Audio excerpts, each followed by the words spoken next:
Hello everybody, welcome to सुविधा tutorial. तो आज मैं स्टार्ट करने वाला हूँ क्लास 10 की केमिस्ट्री, जिसमें जो आपका फर्स्ट चैप्टर है that is chemical reaction and equation. तो मैंने फिजिक्स का भी काफ़ी वीडियो अपलोड कर चुका हूँ क्लास 10 की, तो अगर आपको उसको अवेल करना रहेगा तो मैं उसका लिंक डिस्क्रिप्शन में दे दूँगा। उसके साथ ही साथ उसमें PDF भी आपका मौजूद है, तो आप उसे जाके चेक कर सकते हैं। Now the chemical reaction and equation, तो हमको पहले पता होना चाहिए केमिकल रिएक्शन क्या होता है और इक्वेशन किस तरह से लिखा जाता है। तो a chemical equation links together the substances which react, that is reactant, with a new substances that are form, that is known as product. कहने का मतलब केमिकल इक्वेशन में होता क्या है, कोई भी दो तरह का सब्सटेंस को हम लोग लेते हैं, उसको क्या करते हैं, रिएक्ट करवाते हैं, ताकि हम लोग को एक नया सब्सटेंस का फॉर्मेशन हो। ठीक है, तो जो रिएक्ट करवाते हैं उसको हम लोग रिएक्टेंट साइड कहते हैं, और जो प्रोडक्ट बनता है फाइनल उसको हम लोग क्या कहते हैं, प्रोडक्ट कहते हैं। तो ये भी कभी कभी 1 मार्क्स में पूछा जाता है कि एक केमिकल इक्वेशन होता क्या है। ठीक है, अब केमिकल इक्वेशन को यहाँ पे लिखा किस तरह से जा सकता है, तो इसमें दो तरीका हम लोग मेनली यूज़ करते हैं, that is word and symbol. कहने का मतलब वर्ड, जैसे मान लीजिए कोई केमिकल इक्वेशन है, उसमें जो केमिकल रिएक्शन है उसको डायरेक्टली हम लोग वर्ड पे लिखेंगे, और दूसरा क्या है, सिंबल, उसका सिम्बॉलिकल रिप्रेजेंटेशन हम लोग करेंगे। तो अगर आप क्लास 10 में हैं तो मिनिमम आपको 1 से लेकर 20 तक एवरेज आपको एटॉमिक नंबर, एटॉमिक मास, सब कुछ आपको याद कर लेना चाहिए। ठीक है, now how to write the chemical equation in word और सिंबल फॉर्म। तो सबसे पहले मैं पहले ही बता चुका हूँ, जो भी रिएक्टेंट रहेगा उसको हम लोग किधर लिखते हैं, LHS में, और जो भी प्रोडक्ट बनेगा वो हमेशा कहाँ रहेगा, RHS में। ठीक है, और एक एरो यूज़ किया जाता है, यहाँ आप देख सकते हैं एरो यूज़ किया गया है, वो क्या करता है, सेपरेट करता है रिएक्टेंट और प्रोडक्ट को। ओके, जैसे कि यहाँ पे आप एग्जांपल देख सकते हैं, जैसे Mg मैंने लिया है, यहाँ पे Mg क्या है, मैग्नीशियम है, प्लस O2 यहाँ पे ऑक्सीजन है, तो ये दोनों का रिएक्शन होता है तो क्या बन गया है, MgO। ठीक है, दैट इज़ मैग्नीशियम ऑक्साइड। तो ये सिंबॉलिकल रिप्रेजेंटेशन है, और ये क्या हो गया, उसका वर्ड का रिप्रेजेंटेशन। तो ये दो तरीका से हम लोग केमिकल इक्वेशन को लिखते हैं मेनली। तो जैसे मैंने बताया था, LHS जो है वो आपका रिएक्टेंट है, ओके, और जो RHS वो क्या है, प्रोडक्ट। अब इसमें क्या होते हैं, कभी कभी ये दो टर्म बहुत ज़्यादा पूछा जाता है, होता क्या है, कन्फ्यूज़न नहीं होना चाहिए इसलिए, दैट इज़ एक्सोथर्मिक नेचर क्या होता है, और एक और होता है इंडोथर्मिक नेचर क्या होता है। तो पहले हम बात कर लेते हैं एक्सोथर्मिक क्या होता है। तो if energy needed in the bond breaking, ठीक है, in the reactant is less than the energy release when a new bond are formed, result in product. कहने का मतलब जितना भी एनर्जी हम लोग को लगेगा, ये जो रिएक्टेंट साइड है, ठीक है, ये दोनों के बीच में कॉम्बिनेशन बनने वाला है, तो ये जो बॉन्ड बनने वाला है, ठीक है, जो बॉन्ड बनने वाला है, बॉन्ड क्या होता है मैं बाद में बताऊंगा, फिलहाल के लिए आप इतना समझ लीजिए कि एक बॉन्ड को एक डैश से बताया जाता है। नंबर 1 चीज़, मान लीजिए यहाँ पे एक एटम रहता है और यहाँ पे क्या रहता है, एटम। तो ये दो एटम के बीच में जो फोर्स ऑफ अट्रैक्शन होता है ना, ये दो एटम के बीच में जो फोर्स ऑफ अट्रैक्शन रहता है, उसी को हम लोग अभी फिलहाल बॉन्ड समझना है। ठीक है, तो if energy needed to in bond breaking in the reactant in less than the energy release in a new bond are form. ठीक है, मतलब हमको जितना एनर्जी तोड़ने में चाहिए रिएक्टेंट को, वो अगर कम हो, कि एनर्जी रिलीज होगा जब न्यू बॉन्ड फॉर्म होगा, तो उसको हम लोग क्या कहते हैं, एक्सोथर्मिक। अब अगर ये आपको समझ नहीं आ रहा है, तो अगर आप सिंपली अगर रखना है, तो आप सिंपली समझिए कि व्हेन एनर्जी इज रिलीज और एग्जर्ट, मतलब जब भी एनर्जी रिलीज होगा या एग्जर्ट होगा आफ्टर अ केमिकल रिएक्शन, तो हम उसको सिंपली क्या कहते हैं, एक्सोथर्मिक। एक्सो मतलब ही समझ जाना है, हीट क्या होने वाला है, एग्जर्ट होने वाला है, एनर्जी क्या होने वाला है, एग्जर्ट होने वाला है, दैट मीन्स बाहर निकलने वाला है।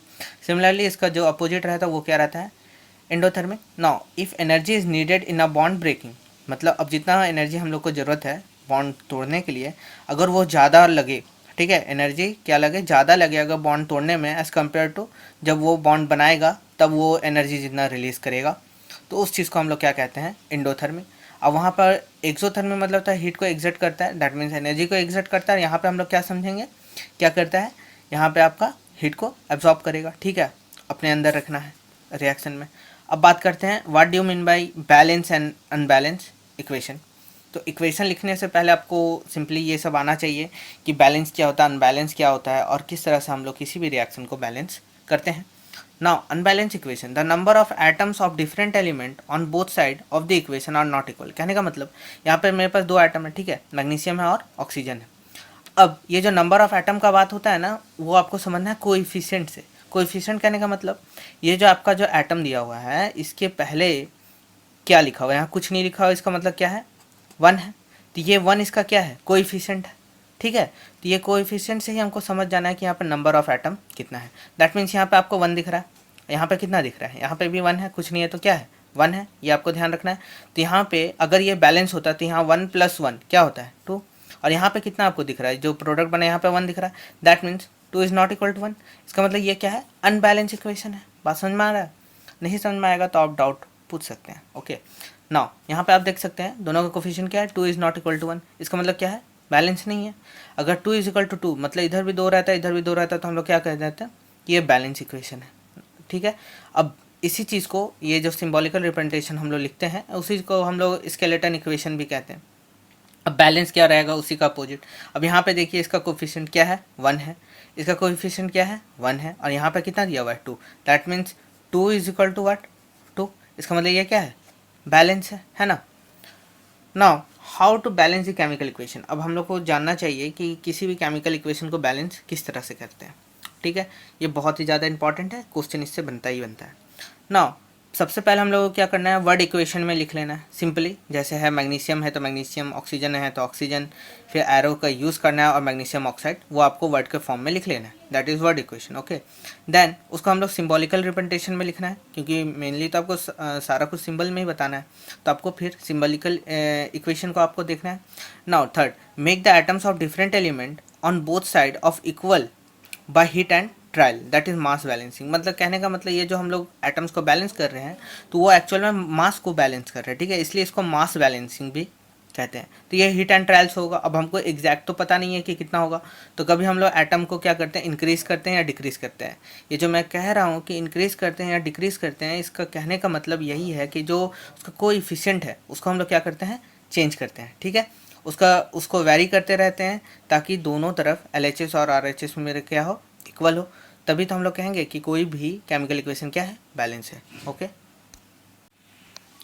ओके, नाउ यहाँ पे एक एग्जांपल हम देखते हैं, एक बैलेंस केमिकल इक्वेशन को लिखते कैसे हैं। तो यहाँ पे एक एग्जांपल मैंने लिया है, zinc react with dilute sulphuric acid to give zinc sulphate and hydrogen.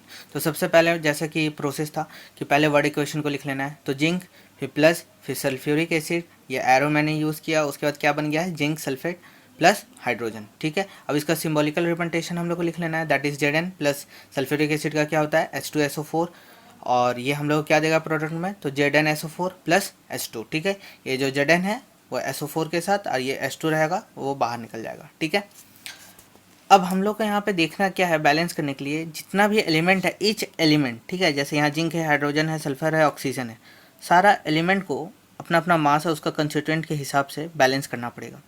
जैसे कि यहाँ पे आप देखिए एलिमेंट जो है आपका, जैसे जिंक LHS की तरफ, दैट मीन रिएक्टेंट की तरफ कितना है 1 है ना, यहाँ पे कितना है इसका कोएफिशिएंट, सिर्फ कोएफिशिएंट नहीं, इसका वैल्यू कितना है, क्वांटिटी कितना है ये, तो ये 1 है।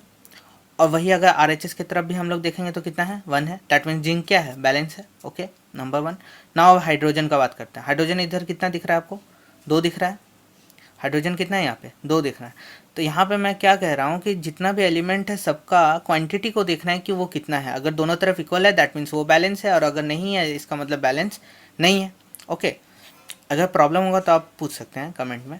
ओके, नाउ यहाँ पे हाइड्रोजन आपको 2 दिख रहा है, यहाँ पे भी हाइड्रोजन कितना है 2 है, that means LHS equal to what, RHS। नाउ सल्फर यहाँ पे कितना है, क्वांटिटी एक ही है, और RHS में यहाँ पे भी एक ही है, इसका मतलब दोनों क्या है, इक्वल है।